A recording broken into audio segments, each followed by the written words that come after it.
Tot plegat perquè cadascun de nosaltres sortim d'aquestes xerrades, d'aquestes conferències, d'aquestes activitats, sentint-nos una mica més responsables i activistes en part per la construcció d'aquest món sense violència, d'aquest món en pau.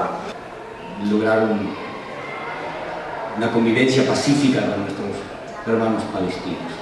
Israel tiene que abandonar, devolver los territorios ocupados, conquistados, indefectiblemente y cuanto antes mejor. Esa es la única fórmula posible para llegar a un acuerdo. Todos sabemos que tarde o temprano ese día llegará y duele el corazón por la sangre que se derramará hasta que lleguemos a aquel día, pero llegaremos, que no les quepa ninguna duda. And we don't have a country, there is no Palestine till now. En principio They control everything. no tienen el Estado palestino y ellos están controlándolo todo. And they control it not according to our need. Y no lo están controlando teniendo en cuenta necesidades de Palestina. And something else very important, Paris Agreement, which was part of Oslo Agreement. Que según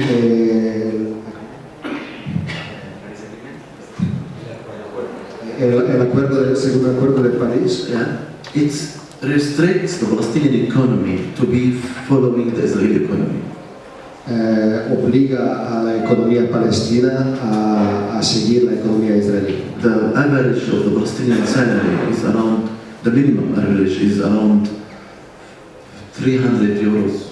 El salario normal de Palestina sería, el salario medio sería de unos 300 euros. In Israel, maybe 1,000. Y en Israel, Maybe 1,000 euros, the minimum. sobre 1.000 euros. Mínimo.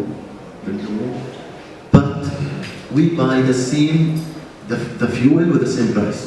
Pero, por ejemplo, gasolina o combustible lo compran por el mismo. Electricity.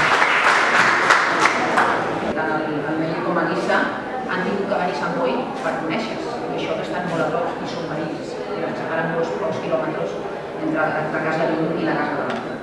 Per tant, Sant Boi, per tant, el Partizan també ha contribuït en aquest moment a la pau, en aquest cas al vincle entre ells dos.